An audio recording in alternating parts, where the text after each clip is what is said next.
Most of us have fond memories of particular games as children. From enthusiasts to novice gamers, we tend to lean towards games we fell in love with during our childhood.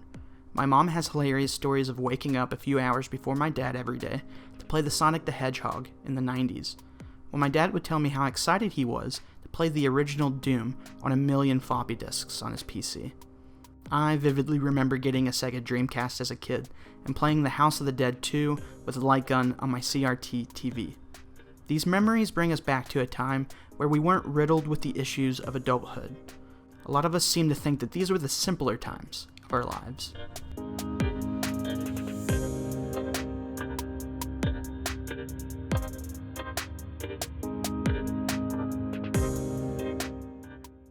I love going back to these memories like many, but tend to overanalyze them today.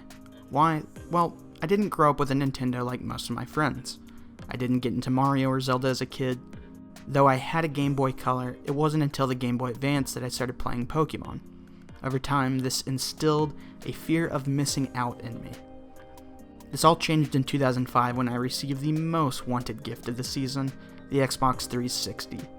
That day, I also got what many say is the pinnacle of gaming, Madden 2006. Okay, not the best, but this was the first console that eventually led me to more magnificent games than anything prior.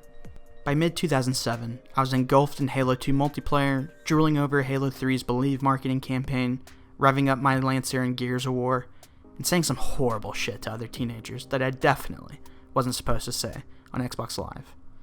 Though I loved playing video games, I never truly looked at them as an artistic experience such as film and television. Yes, they were always there for escapism, but I was mostly in it for sports games and adrenaline-pumping multiplayer rides. I was being naive. It wasn't until August of 2007 that I realized that a video game could consume me the way a film did. If you know me personally, you know I'm talking about Bioshock.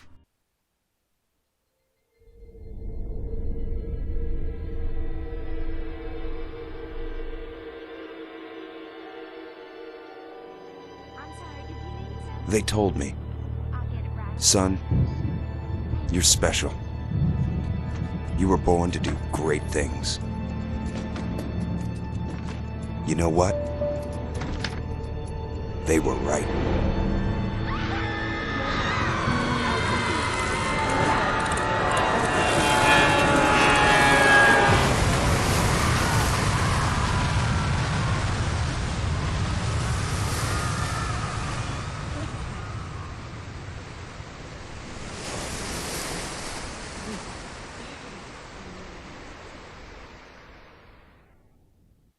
At the time, I was only 13 years old and rarely had income to purchase a new $60 video game. You had to pick and choose your games wisely. That's why the demo section of the Xbox Live Marketplace was revolutionary for gamers, particularly kids, back in the day. Unlike today, there were plenty of demos to figure out what type of game you wanted to play next. One day I saw the demo for a game called Bioshock and was intrigued. The cover looked dark and grimy.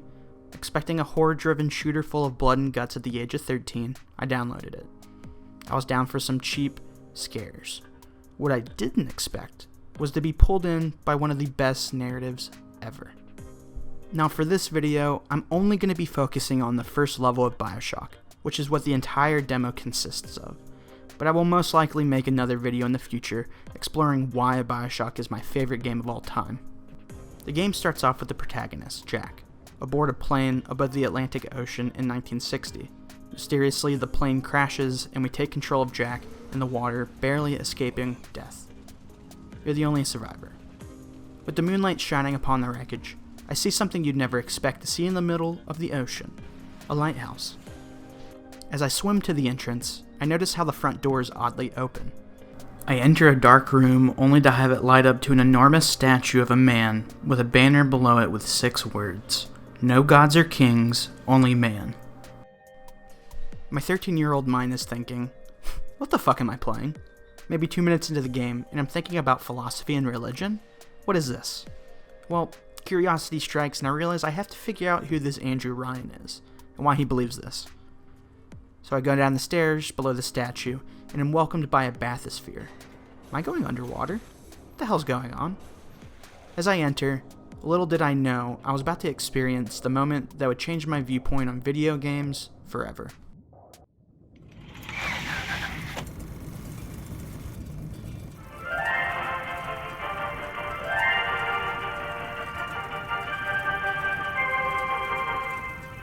I am Andrew Ryan, and I'm here to ask you a question. Is a man not entitled to the sweat of his brow? No, says the man in Washington, it belongs to the poor. No, says the man in the Vatican, it belongs to God. No, says the man in Moscow, it belongs to everyone. I rejected those answers. Instead, I chose something different. I chose the impossible. I chose rapture. Where the artist would not fear the censor, where the scientist would not be bound by petty morality, where the great would not be constrained by the small. And with the sweat of your brow, rapture can become your city as well.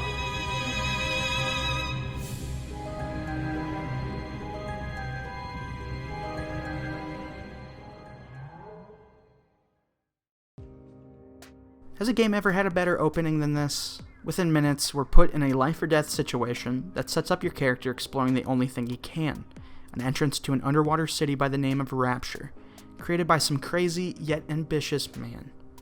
It's exceptional storytelling that is only amplified by the interactivity that only gaming can deliver. At this time in 2007, I'd never experienced a story like this.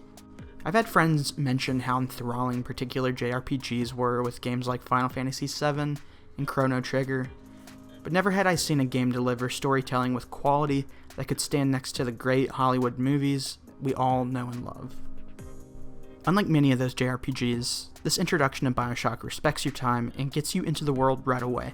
There are plenty, and I mean plenty, of questions still to be answered after the mission, but this demo sets up everything you need to know about Rapture. You pick up a radio with a man named Atlas through the other end guiding you through the mission by giving you your only possible escape route after witnessing a brutal murder by some infected human. You find a wrench to brutally fight your way through enemies to find a product called a plasmid that splices your DNA to give you superhero powers created by capitalism, unbound by politics. I know, sounds crazy. You find out that the people you're fighting are called splicers, junkies that have been addicted to these plasmids regardless of how much it has destroyed them, mutating them in the process. You're then introduced to the two most prolific characters of the entire series, the Little Sister and Big Daddy. Little Sisters are girls basically possessed by an atom slug, a slug found on the ocean floor that gives plasmids their powers. They've become harvesters of said atom. Big Daddies are their terrifyingly hulky protectors, but I won't get too specific as to what and who they are. The game has a perfect way of explaining that later on.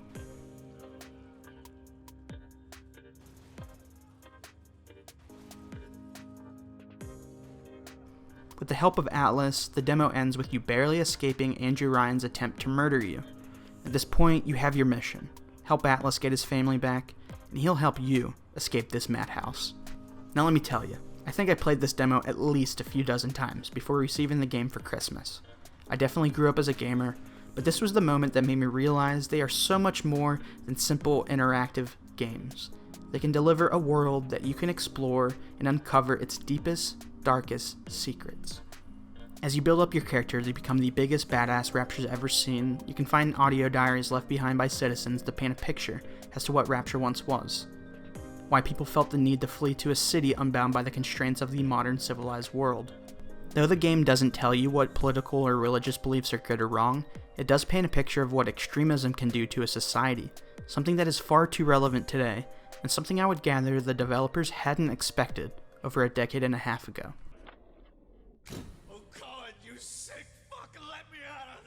To this day, I still think about this game constantly, and I wonder if I had ever picked it up had it not been for this demo. Here's one of the highest critically acclaimed games of all time, giving us a free chunk of the game to play.